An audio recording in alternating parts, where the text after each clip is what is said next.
ખેડૂતો માટે રાહતના સમાચાર। માવઠાનું જોખમ ઘટ્યું। આજે 13 જિલ્લામાં પડશે હળવા વરસાદી ઝાપટા।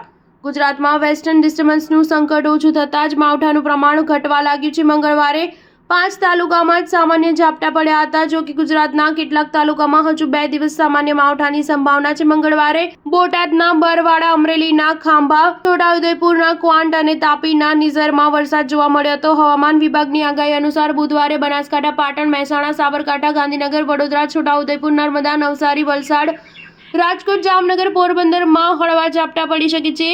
રાજ્યભરમાં મંગળવારે અમદાવાદમાં 38.1 ડિગ્રી સાથે સરેરાશ મહત્તમ તાપમાનમાં સામાન્ય કરતાં 3.5 ડિગ્રીનો ઘટાડો નોંધાયો હતો। જો કે આવતીકાલથી અમદાવાદમાં ગરમીનો પારો 40 ડિગ્રીને પાર થઈ જશે। હવામાન નિષ્ણાતોને મતે આગામી 14 થી 19 મે દરમિયાન અમદાવાદનું તાપમાન 41 થી 42ની વચ્ચે રહેશે। હવામાન વિભાગના મતે અમદાવાદમાં હજુ 2 દિવસ વાદળછાયું વાતાવરણ રહેશે અને ત્યારબાદ ગરમીમાં વધારો થવાનું શરૂ થશે। સ્ટાર ન્યૂઝ 7 હંમેશા સચ્ચાઈની સાથે।